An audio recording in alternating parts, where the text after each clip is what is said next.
أعوذ بالله من الشيطان الرجيم بسم الله الرحمن الرحيم السلام علیکم ورحمۃ اللہ وبرکاتہ۔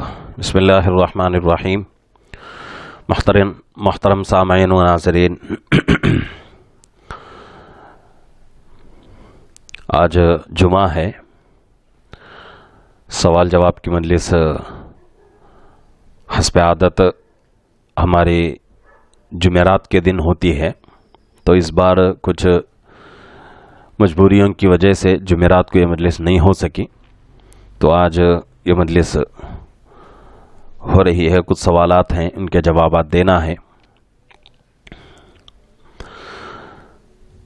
سب سے پہلا سوال یہ کیا جائے کہ مفتی صاحب، غسل کرنے کے بعد پھر سے وضو کرنا ضروری ہے؟ تو غسل اگر آدمی کرے گا تو اس میں وضو بھی ہو جائے گا،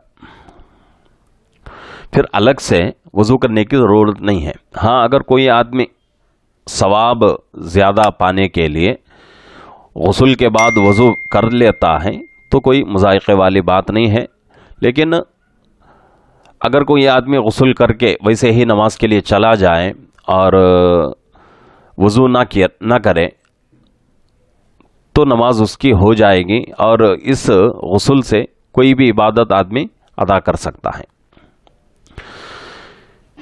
اسی طریقے سے ایک سوال پوچھا جا رہا ہے کہ مفتی صاحب، میرے ماں باپ میرا نکاح کرانا چاہتے ہیں لیکن وہ رشتہ مجھے پسند نہیں ہے، تو میں کیا کروں؟ تو اس میں اپنے والدین کو سمجھائیں کہ بھئی مجھے آپ جہاں رشتہ کرا رہے ہیں وہ رشتہ مجھے پسند نہیں ہے، اور دنیا کے کوئی والدین ایسا نہیں ہیں جو اپنے بچوں کی بربادی کے لیے کوشش کرے۔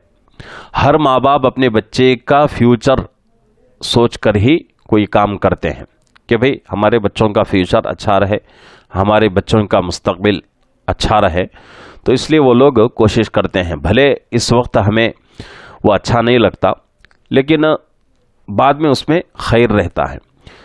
تو سب سے پہلی بات تو یہ ہے کہ والدین کو سمجھائیں کہ بھئی جہاں آپ میرا رشتہ کرا رہے ہیں وہ رشتہ مجھے پسند نہیں ہے، تو اگر والدین سنتے ہیں، مان کر وہ رشتہ چھوڑتے ہیں، دوسرا رشتہ تلاش کرتے ہیں تو الحمدللہ۔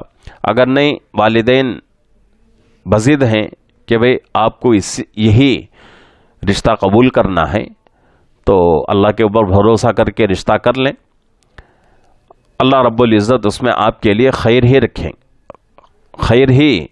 وہ رشتہ آپ کے لیے خیر ہی کا ذریعہ بنے گا۔ اسی طریقے سے اور ایک سوال کیا جا رہا ہے کہ مفتی صاحب، داڑھی کب کاٹنا جائز ہے؟ یعنی کہ داڑھی کی مقدار کاٹنے کی، یہاں اس کے بارے میں سوال ہو رہا ہے۔ تو اب جیسا کہ آپ حضرات میری داڑھی دیکھ رہے ہیں، اگر اتنی داڑھی کسی کے ہے تو کاٹنے کی اجازت نہیں ہے، چاہے آدمی قینچی سے کاٹے یا پھر اس طرح چلائے، ہر دو صورت اس کے لیے جائز نہیں۔ ہاں، اگر کسی کی ایک مشت سے بھی زیادہ ہو چکی ہے، مشت کس کو کہتے ہیں؟ اگر پوری داڑھی پکڑ لے، مٹھی میں پکڑ لے، تو مٹھی میں پوری داڑھی آ جائے، آ کر مٹھی سے بال باہر آ جائیں 1-2 انچ، تو اس سے زائد جو داڑھی کے بال رہتے ہیں اس کو کاٹ سکتے ہیں۔ لیکن اگر کسی کی داڑھی اتنی ہی ہے، یا پھر مٹھی اگر پکڑ لے تو مٹھی کے اندر ہی رہتی ہے، اور وہ آدمی کاٹنا چاہے تو اس کو کاٹنے کی اجازت نہیں۔ بہت سارے لوگوں کو ایک بہانہ رہتا ہے کہ ہمارے بال ادھر ادھر ہو جاتے ہیں، کچھ بال بڑے کچھ بال چھوٹے، اس لیے ہم شیپ بناتے ہیں، تو اس کی بالکل شریعت میں اجازت نہیں ہے۔ شیپ آپ کب بنا سکتے ہیں؟ تب جبکہ آپ کی داڑھی ایک مشت سے زیادہ ہو، جو مقدار شریعت میں بتائی گئی ہے اس مقدار سے زیادہ ہو جائے تو اس وقت آپ بال کو برابر کر سکتے ہیں، اور ایک مشت سے جو زائد بال ہیں اس کو کاٹ سکتے ہیں۔ اسی طریقے سے ایک سوال کیا جا رہا ہے کہ مفتی صاحب، کیا کسی بزرگ سے دعا کرانا شریعت میں جائز ہے یا نہیں؟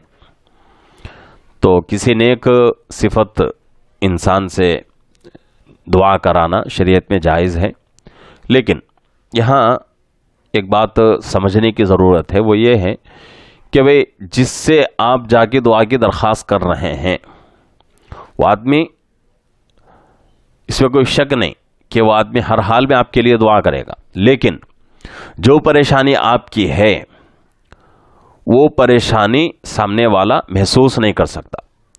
تو آدمی کو جب پریشانی آتی ہے، جو کوئی مصیبت آتی ہے، تو آدمی تڑپ جاتا ہے، تو اس تڑپ کو لے کر اللہ کے سامنے حاضر ہوں، دعا کریں، تو انشاءاللہ وہ دعا قبول ہونے کی زیادہ چانسز رہتے ہیں۔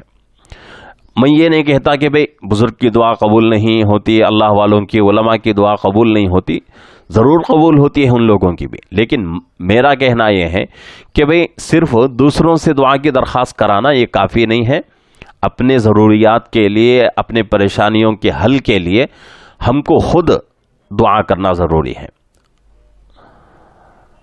تو اس لیے جہاں تک ہو سکے اپنے پریشانیوں کے لیے اپنے آپ خود دعا کریں، اس کے بعد اکابرین سے، بزرگوں سے، اللہ والوں سے، علماء سے دعا کی درخواست کریں۔ ایسا نہیں کہ بھئی ہم دعا اپنے لیے نہیں کرتے، بس دعا کراتے ہی رہتے ہیں، تو یہ غلط بات ہے۔ اسی طریقے سے ایک سوال کیا جا رہا ہے کہ مفتی صاحب جمعہ کا غسل کیا ضروری ہے؟ تو جمعہ کے دن کا جو غسل ہے وہ ضروری نہیں ہے، صرف سنت ہے۔ اگر آپ کو ایسی کوئی مجبوری ہے کہ بھئی آپ جمعہ کا نماز سے پہلے غسل نہیں کر سکتے یا وقت نہیں مل رہا ہے، ایسی کوئی پریشانی ہے آپ کو، کہیں سفر میں چلے گئے، تو آپ بغیر غسل کیے بھی نماز کے لیے جا سکتے ہیں۔ لوگوں کے ذہنوں میں جو بیٹھا ہوا ہے کہ بھئی جمعہ کی نماز کے لیے غسل ضروری ہے، یہ نہیں، صرف جمعہ کے لیے جمعہ کے دن غسل کرنا سنت ہے۔ اللہ کے نبی پاک صلی اللہ علیہ وسلم کی عادت شریفہ تھی کہ آپ جمعہ کے دن غسل فرماتے تھے، بس یہ ضروری یا واجب نہیں ہے۔ اسی طریقے سے اور ایک سوال کیا جا رہا ہے کہ مفتی صاحب بہت سارے لوگ برتھ ڈے کی، اپنی یا اپنے بچوں کی برتھ ڈے کی دعوت کرتے ہیں، تو اس دعوت میں شریک ہونا کیسا ہے؟ گناہ کرنا بھی گناہ ہے، گناہ میں مدد کرنا بھی گناہ ہے، اس اصول کو اپنے ذہن میں رکھیں۔ گناہ کرنا بھی گناہ ہے اور گناہ میں مدد کرنا بھی گناہ ہے۔ آپ خود برتھ ڈے نہیں کرتے، گناہ سے تو بچ رہے ہیں، لیکن جو آدمی برتھ ڈے کر رہا ہے اور برتھ ڈے میں دعوت وغیرہ کر رہا ہے، اس کی دعوت میں شریک ہو کے آپ اس آدمی کی ہمت افزائی کر رہے ہیں کہ بھئی آپ جو کچھ بھی کرو ہم آپ کے ساتھ ہیں، تو اسی کو کہا جاتا ہے کہ گناہ کرنا بھی گناہ، گناہ میں مدد کرنا بھی گناہ ہے۔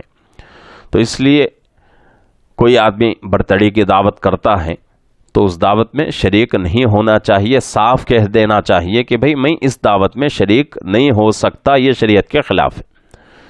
اگر اس طرح کہیں گے تو ایک نہ ایک دن اس کے اندر تبدیلی آئے گی، تو اس لیے ان دعوتوں میں، ایسی پارٹیوں میں شریک نہیں ہونا چاہیے۔ اسی طریقے سے اور ایک سوال کیا جا رہا ہے کہ مفتی صاحب بچے پیدا نہ ہونے کے لیے آپریشن کرانا کیا جائز ہے شریعت میں؟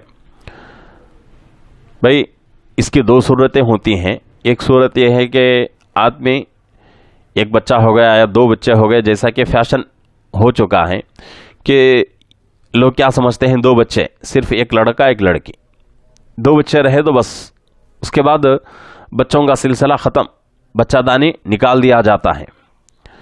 تو یہ اگر کوئی آدمی کرتا ہے تو اس کی شریعت میں اجازت نہیں، بالکل حرام ہے۔ یا پھر دوسری صورت اس کی یہ ہے کہ کوئی ماہر ڈاکٹر یہ کہہ دے کہ بھئی آپ کو احتیاط برتنا پڑے گا، آپ کا جسم اس قابل نہیں ہے کہ مزید آپ کے بچے پیدا ہوں، تو اس لیے آپ کو بچے پیدا نہیں کرنا چاہیے۔ تو اس طریقے سے اگر کوئی ڈاکٹر، ماہر ڈاکٹر، ایک نہیں دو تین ڈاکٹر اگر اس طرح کہتے ہیں تو اس وقت ہمیں اس کی اجازت ہے، لیکن اس کے لیے بھی کیا کرنا چاہیے؟ بچہ دانی نہیں نکالنا چاہیے۔ بچے پیدا نہیں ہونے کے لیے جو اور بھی ذرائع ہیں ان میں سے کسی ایک ذریعے کو استعمال کر لیں۔ بچہ دانی نہیں نکالنا چاہیے اس لیے کہ اگر کوئی آدمی بچہ دانی نکالتا ہے،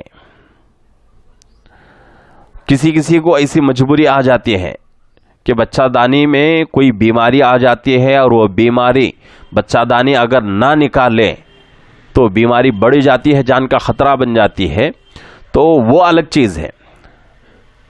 لیکن چھوٹی موٹی مجبوریوں کی وجہ سے بچہ دانی نکالنا، یا فیشن جو آج کل چل رہا ہے کہ 2 بچے چاہیے ہم کو، 2 بچے ہو گئے تو اب آپریشن کرا دیا، بچے دانی نکال دیا، یہ غلط بات ہے، اس طرح نہیں کرنا چاہیے۔ اسی طریقے سے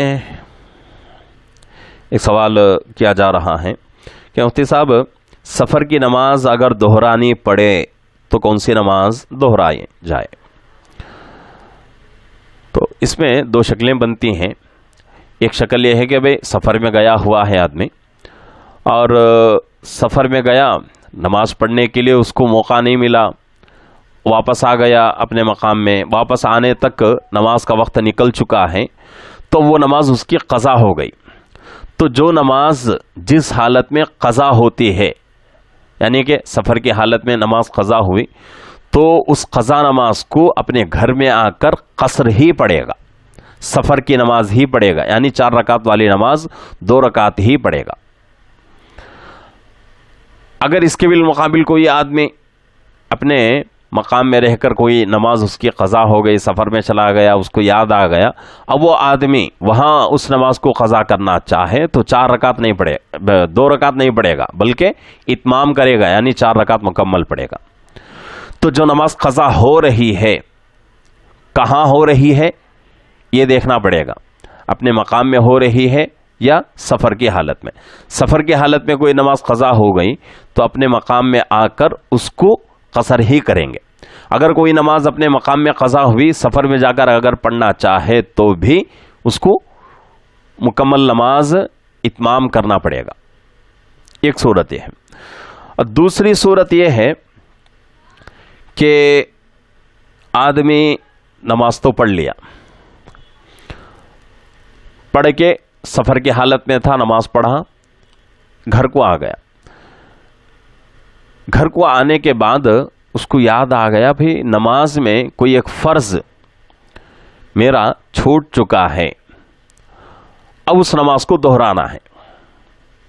اس لیے کہ فرض جو فرائض ہیں 6 نماز میں، اگر ان میں سے کوئی ایک بھی چھوٹ جائے تو نماز نہیں ہوتی۔